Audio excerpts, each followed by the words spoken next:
사실 일단 이 유제품 업체들은 최근에 가장 힘든 업계 중에 하나죠. 저출산의 직격탄을 맞다 보니까 기업들은 그럼 고령화로 올라타야겠다. 모든 제품에 단백질이 다 들어가 있고 맛까지 그 문제를 해결했다. 거기에 인식의 변환이 맞물리면서 시장이 급성장을 했다.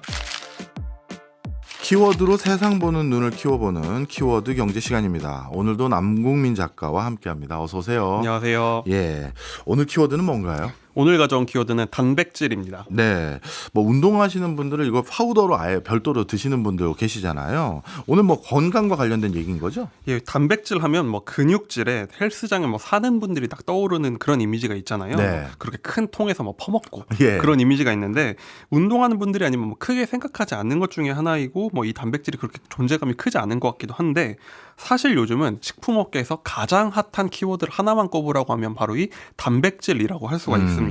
특히 몇 년만 지나면 뭐 사라지는 몸짱 열풍 이런 게 아니라 정말 건강 관리를 위해서는 이게 정말 필요하구나 하는 인식 뭐 이런 라이프 스타일 자체 변화가 반영된 거거든요. 네. 그래서 오늘은 이 단백질이란 키워드를 중심으로 라이프 스타일이 어떻게 변했고 또 관련해서 이런 비즈니스들이 어떻게 변하고 있는지 한번 이야기해 보려고 합니다. 네, 관심이 많아지나 보다 하긴 하는데 정말 그렇게 많아졌나요? 이걸 통계로 보면 더 확실히 변화가 보입니다. 네. 농수산식품유통공사에 따르면 지난해 단백질 제품 관련된 시장이 규모가 4,500억 원이었다고 해요. 네. 그런데 이게 2018년에는 한 800억 원 정도 했습니다. 그러니까 한 5년 사이에 시장이 6배나 큰 겁니다. 그러니까 한 1년에 1.5배씩 쑥쑥 컸다 이렇게 볼 수가 있거든요. 그러니까 이걸 제가 체감한 게 2018년쯤 이때는 편의점에 가서 단백질 음료라는 걸 찾으면 정말 딱 한 개가 있는 걸 제가 기억을 하고 있어요. 그 당시에도 단백질 음료가 뭐지? 이런 생각을 했거든요. 그런데 지금은 편의점에 가면 아예 냉장 음료 한 칸이 다 단백질로 가득 차 있는 그런 식으로 변화가 됐잖아요. 그러니까 사람들이 이제는 뭐 단백질 음료 같은 것도 너무 익숙해졌고 종류도 많아졌고 시장이 굉장히 커졌다라고 볼 수가 있는 겁니다. 단백질 관련 상품이라는 게 도대체 어떤 건지 전 잘 몰라요. 그리고 왜 이렇게 성장이 빠른 건지도 설명 좀 해주십시오. 전통적으로 단백질 제품 하면 바로 파우더, 큰 네. 통에 들어있는 그 파우더를 많이 떠올렸습니다. 운동하시는 분들은 거의 뭐 끼고 사는 그 큰 통이죠. 뭐 자녀가 있는 분들은 뭐 헬스한다고 하면 갑자기 집에 생기는 그 큰 통 그런 것도 있고 보통은 이제 이렇게 어디 쉐이크에 타서 많이 드시고 운동하는 분들이 많이 드셨는데요. 네. 이게 보통 예전에 헬스, 뭐 보충제 하면 떠올라서 굳어졌던 이미지예요. 근데 최근에는 접근성이 훨씬 커졌습니다. 그러니까 그 전까지는 마치 땀 냄새 나는 그 종류의 그런 음료였는데 지금은 말씀드린 대로 편의점에만 가도 수십 종씩 있는 식으로 변화가 됐어요. 네. 그러니까 대중적인 상품이 됐다는 건데 이게 마치 초코우유, 딸기우유처럼 누구나 그냥 손쉽게 사 먹는 음료가 됐다는 겁니다. 그러니까 예전에는 굉장히 가격도 비쌌거든요. 근데 지금은 종류가 많아지다 보니까 가격도 저렴해져서 많이들 드시고 있는 겁니다. 예. 그리고 특히 좋은 시기를 맞이했던 게 코로나 시기 때 이게 급성장을 했습니다. 왜요? 왜냐하면 코로나 때 대면 접촉이 금지됐잖아요. 예. 그러니까 뭐 헬스장도 잘 못 가고 했지만 오히려 집에만 있다 보니까 건강이 정말 안 좋아지는구나를 느끼셔서 많이들 더 홈트나 뭐 러닝 같은 운동을 많이 하셨어요. 네. 그러니까 조금 더 가벼운 강도의 운동을 널리 많이 하셨는데 그러다 보니 자연스럽게 영양에 관심이 생기고 이때 열풍이었던 유튜브를 보고서는 이런저런 뭐 상품 같은 식품 같은 걸 보다 보니 단백질이 중요하구나라는 인식도 같이 생긴 거예요. 네. 그러다 보니까 이게 맞물려서 대중적인 단백질 시장이 확 열린 게 그 즈음이었다라고 할 수 있는 겁니다. 네. 근데 단백질이라는 게요. 우리가 일상 뭐 생활 속에서 식사하거나 아니면 다른 음료들 뭐 우유라든가요. 이런 거 마시거나 그러면 다 벌충되는 거 아닙니까? 이렇게 단백질을 따로 섭취해야 되는지 잘 모르겠어요. 다 함량이 써 있던데. 그렇죠. 사실 막 몇 그램 이렇게 다 써 있잖아요. 네. 보통 보면 뭐 20g, 23g 이렇게 다 써 있는데 그걸 보면은 우리가 예를 들면 어떤 뭐 탄수화물 먹을 때 몇 그램 따지고 잘 안 먹잖아요. 그렇죠. 단백질에 대해서는 이런 보충제 시장이 뜬 이유가 예. 이게 어느 정도 딱 상식적으로 널리 퍼진 이야기 중에 연구가 뭐냐면은 성인은 보통 체중당 1g 정도는 먹는 게 적정하다라는 얘기가 알려졌어요. 그러니까 보통 70kg이라면 하루에 70g을 먹어야 되는데 네. 이게 사실 어떤 삼겹살이나 뭐 갈비 같은 고기를 먹지 않는 한 꽤 채우기가 힘든 분량이거든요. 왜냐하면은 보통 일반적인 한국인의 식사에서는 한 끼에 10g에서 10g 내외 정도를 먹는다. 먹는다고 해요. 예. 그러면 3끼 먹는다고 하면 한 3-40g 먹는 그렇죠. 거네요. 그러니까 생각보다 하루에 굉장히 부족한 양을 먹고 있다고 해요. 특히 이 한국인의 식단에서는 그런 경우가 많다고 영양학자들이 예. 얘기하거든요. 그러니까 이게 부족하구나라는 걸 알고 났더니 잠깐 내가 몇 그램을 먹었더라? 그러면 한 2병 정도는 먹어야지 내가 채우겠구나라는 게 알려졌고, 또 운동하는 분들은 체중의 2배를 먹어야 됩니다.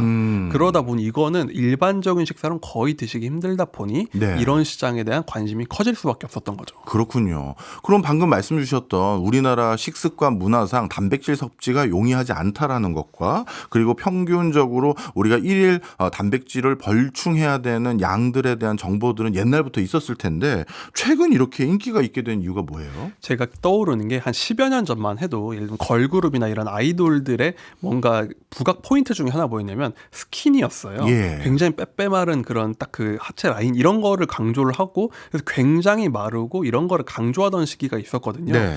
스키니진 같은 거 생각해보면 정말 발도 겨우 들어가는 그런 게 이제 아름다움의 상징이었는데, 이게 변화하면서 많은 인식의 변화를 만든 겁니다. 예. 뭐냐면은 그 이후에는 마른 게 아름답다 해서 조금씩 근육, 건강함, 특히 요즘에 러닝 열풍 같은 거 하다 보니까 일반인들도 자기의 체력 이런 거를 굉장히 선호하게 됐어요. 그러니까 건강의 트렌드가 마름에서 건강함 이런 근육으로 바뀌다 보니까 다들 그러려면은 이 근육을 지키려면 단백질을 먹어야 되겠구나라는 인식의 변화가 생기다 보니 즉 아름다움에 대한 관점이 변하다 보니까 예. 라이프 스타일이 변하고 그 음식까지 변하게 된 거죠. 그러다 보니 예전에는 음식의 마케팅 포인트가 저칼로리였는데 이제는 우리는 단백질 함량이 20g이에요. 옆에는 23g이에요. 이런 식으로 서로 경쟁을 하는 식으로 변화한 게 이런 빠른 변화를 만들었다라고 볼 수가 있는 겁니다. 그렇군요. 그래서 그런지 요즘은 다이어트 하시는 분들 예전에는 무조건 금식 같은 스타일이었다면 요즘은 이 단백질 보충제 같은 거 꼭 드시더라고요. 그렇습니다. 그리고 이게 알아도 예전에는 어려웠던 게요.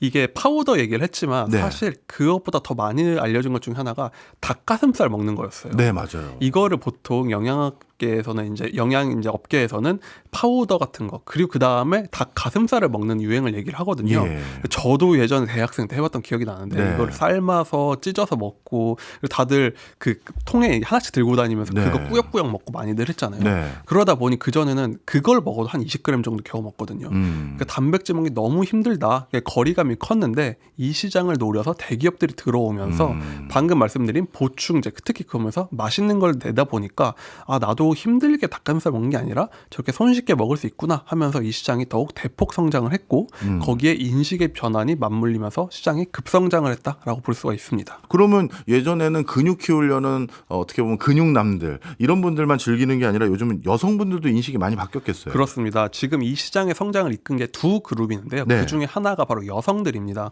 제가 기억나는 사례 중에 하나가 예전에 직장 동료가 옆에 있었는데 네. 결혼을 앞둔 분이었어요. 네. 결혼을 앞둔 분들이 많이 이제 다이어트를 하시잖아요. 그렇죠. 정말 기억이 나는 게 하루에 정말 바나나 2개 이렇게 먹는 거예요. 세상에. 제 옆에서 보면서 한 4, 5년 전인데 정말 걱정하고 실제로 너무 힘들어 했는데 네. 정말로 손톱이 빠지고 머리카락이 빠진 거예요. 와. 그런데 그게 사실 생각해보면 당연한 게 우리 몸이 다 단백질로 이루어져 있는데 네. 아무것도 공급을 안 하다 보니까 정말 그런 큰 부작용을 얻은 거거든요. 네. 근데 요즘은 이런 인식이 변하게 되면서 그런 분들도 오히려 단백질 식품이 식사 대용품, 이런 다이어트 제품 하면은 곧 단백질이 많은 제품 이렇게 변했어요. 네. 그러다 보니까 이제는 근육을 만드는 남성들이 아니라 다이어트란 여성들 자체가 이 시장으로 대거 들어오다 보니까 굉장히 큰 손이 됐고, 변화를 상징하는 것 중에 하나가 이런 네. H&B 시장의 대표 주장인 올리브영 같은 매장을 가면 가장 잘 보이는 매대에 이런 단백질 제품들이 있습니다. 주로 고객들이 여성층인데도 그런 곳이 있고 랭킹에도 굉장히 높아요. 그러니까 이런 시장이 이제 그전에는 운동하는 남성들을 전유물 해서 대중적인 다이어트한 여성들로 바뀌었다라고 볼 수가 있는 겁니다. 앞서 이 단백질 보충제 이런 류를 소비하는 집단이 둘 있다고 했는데 그럼 여성들 말고 또 한 그룹은 누군가요? 또 한 그룹은 중장년층인데요. 사실 단백질하면 그냥 청년층, 젊은 사람들이 관심이 있을 것 같잖아요. 예. 그런데 사실 이 시장을 최근 몇 년 동안 이끌어온 건 중장년층이라고 볼 수가 있습니다. 그러니까 중장년층은 사실 뭐 근육, 운동 이런 거랑 큰 관련이 없을 것 같잖아요. 네. 그런데 최근에는 많은 이런 의사분들이나 영양학자들이 이제 말씀을 하시면서 중장년층일수록 근육량이 정말 중요하다. 노화를 막기 위해서는 이게 굉장히 중요하다라는 얘기를 많이 했습니다. 이것도 정보의 확산이죠. 네. 그러다 보니까 나이가 들수록 오히려 이런 걸 챙겨야 되겠구나라는 게 조금씩 알려진 거예요. 그전에는 조금씩 먹어야 된다 이런 식으로 알려졌는데 단백질을 강조하게 된 거죠. 네. 그리고 이게 더 중요한 이유가 방금 아까 제가 성인은 몸무게당 1g이라고 말씀드렸지만 노인분들은 오히려 몸무게당 1.3g을 먹으라고 하거든요. 왜냐하면 나이 들수록 근육이 더 잘 빠지기 때문에 더 충분히 먹으라고 얘기를 해요. 네. 그런데 나이가 들수록 이 어려운 점 중에 하나가 많이들 경험하시는 게 소화가 잘 안 된다. 예. 특히 단백질 많은 게 뭐 고기 이런 것들 먹으면 좀 소화가 어려운 부분이 있잖아요. 그래서 거의 이런 탄수화물만 드시거나 나물 이런 것만 드시다 보니 굉장히 안 좋은데 네. 이 시장을 노리고서는 대기업들이 이제 중장년층을 타겟으로 한 단백질 제품을 만들기 시작했고 예. 중장년층도 거기에 손을 뻗기 시작하면서 사실 이분들이 소비력이 굉장히 강하잖아요. 그러다 보니까 한 번 더 시장을 급성장시켰다 이렇게 평가를 할 수가 있습니다. 그렇군요. 그러면 이 중장년층들에게도 이렇게 단백질이 좋은 효과도 있다고 한다면 뭐 좀 있으면 추석인데 이제 선물 용품, 선물 세트 이것도 이런 종류가 많아지겠어요? 제가 이거를 변화를 또 체감했던 것 중에 하나가요. 예. 부모님들 뭐 어버이날 생일 하면 떠오르는 게 홍삼, 네. 영양제 이런 거 예. 있잖아요. 그런 거 챙겨드리는 게 당연했는데 제가 한 재작년쯤에 어떤 광고를 봤더니 그 유제품 회사에서 어버이날 선물은 단백질로 이렇게 해놓은 거예요. 그리고 들어가 봤더니 그게 품절이 됐습니다. 그리고 저도 사실 몇 년 전부터 부모님한테 이걸 가끔 보내드리고 있어요. 예. 왜냐면은 이게 나이가 드실수록 이게 채우기 어렵다는 걸 알기 때문에 보내드리고 이거 드셨어요. 뭐 하루에 2팩에 뭘 타드셔야 돼요. 이렇게 말씀을 드리거든요. 실제로 그런 식으로 부모님들에 대한 선물 트렌드도 바뀌고 있다는 거예요. 네. 그만큼 인식이 빨리 변화가 되고 있고 시장이 굉장히 커지고 있는 거죠. 저도 홍삼이나 이런 보충제보다 여기에 손이 가니까 그러니까 젊은 세대의 생각도 바뀌고 부모님 세대들도 운동해야 한다. 이런 거 먹어야 된다 하다 보니까 이 시장이 굉장히 급성장을 하고 있습니다. 그래도 부모님이 걱정할 것 같은데 우리 아들이 맨날 홍삼 보내주다가 갑자기 두유 보내주면 애가 요즘 어려운가 싶어 할 것 같은데 하여튼 이렇게 단백질에 대해서 이런 확실한 시장 트렌드가 생겼다고 한다면 기업들은 이런 시장 당연히 놓칠 리가 없겠죠. 그렇죠. 기업들은 지금 굉장히 큰 기회를 맞아서 가장 기뻐하는 게 사실 기업들이라고 볼 수가 있습니다. 가장 적극적인 게 이 시장을 주도하는 게 바로 유제품 업체예요. 네. 근데 유제품 업체랑 여기랑 무슨 관련이 있는지 선뜻 떠오르지 않을 수가 있는데 사실 일단 이 유제품 업체들은 최근에 가장 힘든 업계 중에 하나죠. 저출산은 직격탄을 맞다 보니까 우유는 뭐 누구나 먹긴 하지만 사실 아이들이 가장 많이 먹잖아요. 그런데 아이들이 급격하게 줄다 보니까 거의 매년 매출이 뚝뚝 떨어지는 게 이 업계였거든요. 그런데 이 고령화 시대에 이 단백질 시장이 열리면서 큰 기회를 본 겁니다. 이거를 이해하려면 이 단백질 제품이 어떻게 나오나 좀 이해를 해야 되는데 보통은 이걸 어떻게 만드냐면 우유에서 이 단백질 성분만 분리해내서 단백질 제품을 만들거든요. 그러니까 대부분의 단백질 제품들은 우유에서 뽑아낸다라고 생각할 수가 있어요. 네. 물론 뭐 콩도 있고 여러 가지가 있지만 우유가 대표적입니다. 그러다 보니까 안 그래도 원유가 남아 돌아가지고 고민이었는데 갑자기 이 시장이 열리니까 저걸 만들어서 팔면 되겠다 했고 실제로 이 시장을 유제품 업체들이 주도를 하고 있습니다. 그리고 여기에 강점이 뭐냐면 우리나라의 대표 유제품 업체들은 거의 국민 모두가 이름을 다 알잖아요. 여기서 새로운 브랜드 만들어내니까 이거 진짜 건강보조식품인가 보다라는 인식이 생긴 거예요. 그러다 보니까 여기 이 기업들은 새로운 제품을 공격적으로 출시하고 있고 방금 말씀하신 대로 이게 근데 조금 가격이 저렴하지 않나 싶지만 그렇지 않습니다. 이게 중장년층을 노리기 때문에 굉장히 프리미엄 라인으로 만들어가지고서는 다양한 제품을 만들고 있어서 기업들은 저출산 대신 그럼 고령화로 올라타야겠다 해서 큰 시장을 만들고 오히려 매출이 성장하고 있는 그런 모습을 보이고 있죠. 이 단백질 제품은 국내산이 더 인기가 많습니까? 아니면 수입산입니까? 제가 본 것들은 대부분 외국에서 수입해온 것 같던데. 맞습니다. 사실 이 단백질 시장이라는 게 국내에서는 한 4, 5년 정도 급성장을 했다고 했잖아요. 예. 사실 이 시장을 세계적으로 이끌고 있는 건 사실 미국 시장이거든요. 제가 연구자를 찾아봤을 때는 세계적으로 이 단백질 프로틴 시장 전체를 봤을 때 절반 이상을 미국이 차지하고 있어요. 예. 왜냐하면 미국은 아놀드 슈왈체네거 딱 생각하는 그 보디빌딩의 나라. 네, 패션군요. 그렇죠. 정말 미국의 남성들이나 여성들이나 보면은 운동에 정말 미쳐 있는 나라다라고 그렇죠. 할 정도거든요. 네. 그러다 보니까 여기는 수십 년 전부터 이 보충제 먹는 게 너무 당연한 시장이었어요. 그리고 뭔가 더 근육 건강미를 따지다 보니까 대중적으로 먹다 보니 사실 전통이 있는 강한 업체들은 다 미국에 있습니다.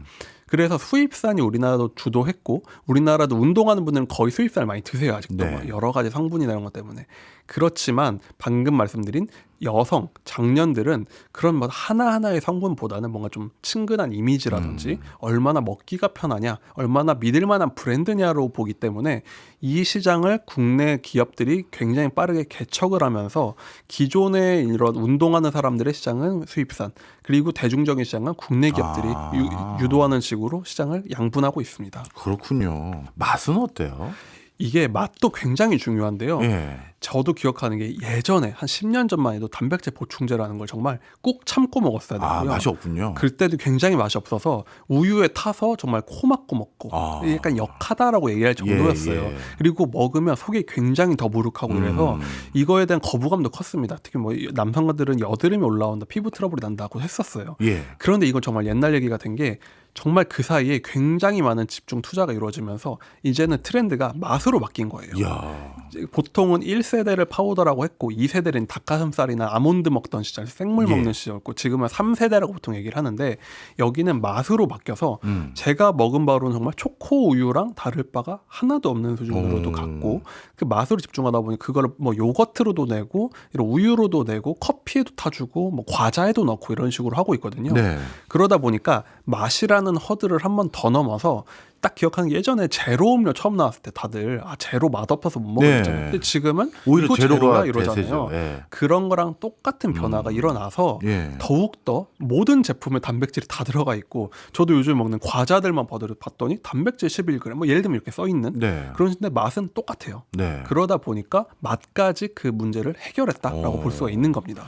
단백질은 다른 뭐 영양소와 달리 뭐 과잉 섭취하면 또 문제되고 그런 게 없어요? 그런 것도 사실 문제가 될 수가 있어요. 네. 이게 사실 운동하는 남성분들한테서 많이 나오는 문제 중 하나인데 네. 단백질을 너무 많이 먹어가지고 정말 이게 몸에 무리가 가는 경우도 있습니다.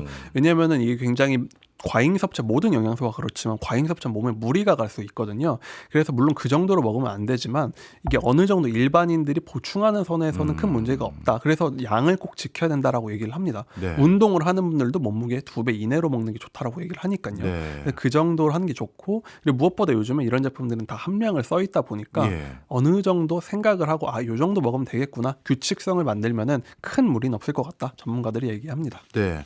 그러면 이제 저처럼 잘 모르는 사람들은 뭘 따지고 먹어봐야 될까요? 이거 그리고 처음에 보면 종류가 너무 많아가지고 당황스럽다 하시는 분들이 네. 많을 거예요. 그리고 특히 간혹 유당불내증, 우유 못 드시는 분들 이거 먹고 배탈 나는 분들도 있거든요. 아까 말씀드린 대로 거의 우유 제품이다 보니까 예. 그런 분들은 예를 들면은 WPI 단백질이라는 게 또 따로 있습니다. WPI요? 네, 이게 유청이란 걸 분리해낸 단백질인데 우유에서 이걸 빼내면 그 유청이 문제가 되는데 그 빼낸 거기 때문에 그걸 드시면 속을 편하게 드실 수도 있고요.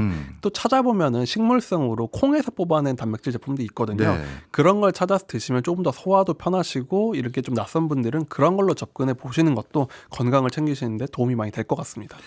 앞서 이 파우더 같은 경우 다른 거에 섞어서 먹는다 이렇게 말씀 주셨는데 그 과정에서 이게 좀 뭐랄까요? 맛이 내 입맛에 안 맞아서 설탕 같은 거 많이 넣고 먹고 그러면 오히려 건강해질 것 같은데요. 그것도 정말 요즘에 좀 많이 문제가 되는 부분인데 맛이 중요하다 보니까 네. 단백질 엄청 많이 들었다 했는데 뒤를 봤더니 뭐 당류가 너무 많이 들어있는 거예요. 그런 경우가 많거든요. 네. 그래서 이런 거 제품을 사실 때는 예를 들면 프로틴 바라고 했는데 단백질 함량 거의 없는 경우도 있어요. 이게 법적인 규제가 좀 미비하다 보니까 생긴 일인데 꼭 이런 걸 사드실 때는 뒤에를 보고 함량을 보시고 그 위에서 당류가 얼마나 많이 들어있는지 네. 좀 찾아보셔서 몸에 좋은 걸로 골라서 드시는 게 가장 좋지 않을까 생각합니다. 알겠습니다. 항상 우리 남궁민 작가님은 얼굴이 항상 생기 있고 그래서 건강 관리 잘 하시는 줄 알았는데 또 이런 것도 챙겨 드시는지 몰랐네요. 굉장히 편리합니다. 알겠습니다.